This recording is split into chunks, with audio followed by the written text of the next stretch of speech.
السلام علیکم ورحمۃ اللہ وبرکاتہ دوستو، آج میں آپ کے لیے بہت ہی پیاری سی حدیث لے کر آئی ہوں۔ حضور صلی اللہ تعالیٰ علیہ وآلہ وسلم کے والد کی وفات کے بعد حضور صلی اللہ تعالیٰ علیہ وسلم کی پیدائش، حضرت عبداللہ کی وفات کے بعد حضرت آمنہ پر ایسا صدمہ لگا کہ وہ اکثر خاموش ہی رہتی تھیں، کسی سے بھی بات نہ کرتیں، بہت خاموش اور گمشدہ سی رہتی تھی۔ انہوں نے خود کے لیے جینا ہی چھوڑ دیا تھا، صرف پیٹ میں ایک بچہ تھا جس کے خاطر انہوں نے خود کو قربان کر دیا تھا، اور اپنے آپ کو سمجھایا کرتی تھیں کہ اے آمنہ، اب تمہاری سب سے بڑی امید تمہارا یہ بچہ ہے، تمہیں اس کے لیے جینا ہے، تم پریشان نہ ہو، اللہ تمہیں اکیلا نہیں چھوڑے گا۔ شوہر کو یاد کر کے حضرت آمنہ بہت رویا کرتی تھیں۔ وقت گزرتا گیا، دن ہفتے بن گئے اور ہفتے مہینے بن گئے۔ حضور صلی اللہ تعالیٰ علیہ وسلم اپنی ماں کے پیٹ میں 9 مہینے کی مدت پوری کر رہے تھے۔ حضرت آمنہ فرماتی ہیں کہ جب میرا بچہ میرے پیٹ میں تھا تو میں بڑی عجیب چیزیں دیکھتی تھی۔ اگر میں گھر سے باہر نکلتی تو بادل کا سایہ میرے اوپر آ جاتا اور مجھے دھوپ نہ لگتی۔ اگر میں پانی بھرنے کے لیے زمزم کے کنویں کی طرف جاتی تو راستے میں جتنے پیڑ ہوتے ان کی ٹہنیاں میرے سامنے جھک جاتی جیسے مجھے سلام کر رہی ہوں۔ میں حیران تھی کہ آخر یہ سب میرے ساتھ کیوں ہو رہا ہے، اور جب زمزم کے کنویں کے پاس پہنچتی تو نیچے کا پانی اپنے آپ اوپر آنے لگتا اور بالکل اوپر منڈیر تک آ جاتا۔ میں اپنے ہاتھوں ہی میں بالٹی پکڑ کر پانی بھر لیتی تھی۔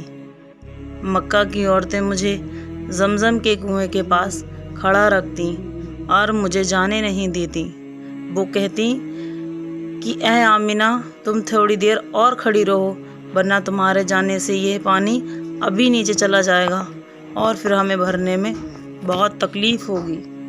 اسی طرح حضرت آمنہ فرماتی ہیں کہ میں عورتوں سے سنا کرتی تھی کہ جب پیٹ میں بچہ ہوتا ہے تو ماں کو بہت زیادہ تکلیفیں جھیلنی پڑتی ہیں، کبھی ہاتھ پیروں میں درد، کبھی سر میں درد، کبھی الٹی ہونا، کبھی بخار ہونا اور کبھی چڑچڑاپن آنا۔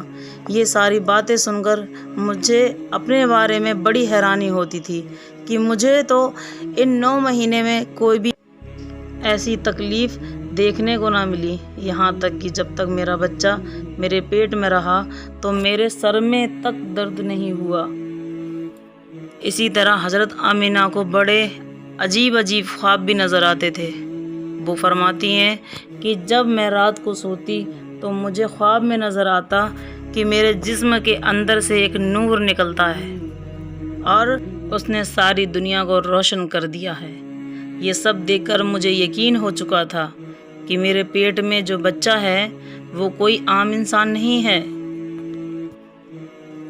حضور صلی اللہ تعالیٰ علیہ وسلم کے دادا حضرت عبدالمطلب دن رات کعبے کے پاس جا کر اس کا غلاف پکڑ کر اللہ سے رو کر دعا کرتے کہ یا اللہ، میرا بیٹا عبداللہ تو اب اس دنیا میں نہیں رہا، لیکن اس کے گھر میں ایک بچے کی پیدائش ہونے والی ہے، یا اللہ اس بچے کی حفاظت فرمانا اور میرے عبداللہ کی نسل باقی رکھنا۔ حضور صلی اللہ تعالیٰ علیہ وسلم کے سارے چاچا اسی انتظار میں رہتے کہ میرے بھائی عبداللہ کے گھر بچہ کب پیدا ہوگا۔ یہودیوں کی کتاب توریت میں لکھا ہوا تھا کہ جب آخری نبی آئے گا تو اس کے پیدا ہونے سے 10 دن پہلے آسمان پر ایک لال رنگ کا ستارہ نکل کر چمکنے لگے گا۔ تو جب حضور صلی اللہ تعالیٰ علیہ وسلم کی پیدائش کے 10 دن بچے تو آسمان پر وہ ستارہ نکل آیا۔ اسے دیکھ کر یہودیوں میں بھگدڑ مچ گئی اور ان کے عالموں نے سارے یہودیوں کو جمع کیا اور کہا کہ دیکھو، آسمان پر لال تارا چمکنے لگا ہے، اس کا مطلب ہے کہ وہ آخری نبی آنے والا ہے۔ جا کر معلوم کرو کہ اس وقت مدینے میں کس کے یہاں لڑکے کی پیدائش میں 10 دن بچے ہیں۔ یہودیوں نے جا کر مدینے میں معلوم کیا تو وہاں بہت سی عورتیں حمل سے تھیں، ان کے پیٹ میں بچہ تھا، لیکن ابھی کسی کا وقت قریب نہیں آیا تھا، کسی کے 2 مہینے باقی تھے تو کسی کے 4 مہینے۔ ان یہودیوں نے آ کر اپنے عالموں کو بتایا کہ مدینے میں ایسا کوئی بچہ پیدا ہونے والا نہیں۔ تو ان کے عالموں نے کہا کہ اب مکہ میں جا کر دیکھو۔ تو سارے یہودی مکہ پہنچے اور آ کر معلوم کیا کہ وہاں پر کسی کے گھر بچے کی پیدائش ہونے والی ہے۔ لوگوں نے بتایا کہ ہاں، یہاں مکہ میں 5 ایسی عورتیں ہیں کہ جن کے گھر بچے کی پیدائش ہونے والی ہے۔ تو ان یہودیوں نے کہا نہیں، ایسے بچے کی پیدائش کہ جس کا باپ وفات پا چکا ہو۔ تو لوگوں نے بتایا کہ ہاں، عبد المطلب کا پوتا پیدا ہونے والا ہے۔ اس بچے کے باپ عبداللہ کی ابھی کچھ مہینے پہلے وفات ہو گئی تھی۔ یہ سن کر یہودیوں کی ہائے نکل گئی اور وہ سب روتے چلاتے اپنے عالموں کے پاس پہنچے اور کہا کہ ہائے افسوس، آج نبوت یہودیوں سے نکل کر مکہ والوں میں پہنچ چکی ہے۔ وقت گزرتا گیا اور آخر وہ دن بھی آیا کہ جس کا سبھی کو بے صبری سے انتظار تھا۔ وہ دن بھی آیا کہ جس کا انتظار آسمان و زمین، چرند پرند اور ہر مخلوق کر رہی تھی۔ آج اس بچے کی پیدائش ہوئی ہے جس کی وجہ سے اس دنیا کو بنایا گیا کہ اگر وہ نہ ہوتے تو شاید کچھ بھی نہ ہوتا۔ آج اس بچے کی پیدائش ہوئی کہ جس کے لیے چاند کے 2 ٹکڑے کر دیے گئے۔ اس بچے کی پیدائش ہوئی کہ جس کے خاطر سورج کو اپنی جگہ پر روک دیا گیا اور اللہ نے حکم دیا کہ اے سورج ابھی مت ڈوبنا، کیونکہ میرے حبیب محمد صلی اللہ علیہ وسلم نے ابھی عصر کی نماز نہیں پڑھی ہے۔ آج اس بچے کی پیدائش ہوئی جس کے پاس ساری زندگی میں جبرائیل 26,000 بار آئے۔ رات کا وقت ہو چکا تھا۔ حضرت آمینہ کے پیٹ میں ہلکا سا درد اٹھا اور ان کو محسوس ہوا کہ شاید آج میرے بچے کی پیدائش ہونے والی ہے۔ تو انہوں نے حضرت عبد المطلب کو اس بات کی خبر کر دی۔ حضرت عبد المطلب نے اپنے محلے کی ایک دائی حضرت صفا کو اپنے پاس بلایا اور کہا کہ آج رات تم آمینہ کے ساتھ ہی گزارو، کیونکہ میرے بیٹے عبداللہ کے گھر آج بچہ پیدا ہونے والا ہے۔ رات گزرتی گئی، چاند بھی کہیں خاموش ہو کر بادلوں میں چھپ گیا تھا۔ حضرت آمینہ فرماتی ہیں کہ جس رات میرے گھر بچے کی پیدائش ہوئی تو اس دن میرے گھر میں غریبی کا یہ عالم تھا کہ ہمارے یہاں چراغ میں تیل جلانے کے لیے بھی پیسے نہیں تھے۔ دوستو، اس غریبی میں ہمارے حضور صلی اللہ تعالیٰ علیہ وسلم اس دنیا میں تشریف لائے۔ اس رات حضرت عبد المطلب اور ان کے سارے لڑکے گھر کے باہر بیٹھے رہے کہ اگر میرے بھائی عبداللہ کی بیوی کے ساتھ کوئی بھی حادثہ ہو تو ہم فوراً ان کے لیے علاج کا انتظام کریں گے۔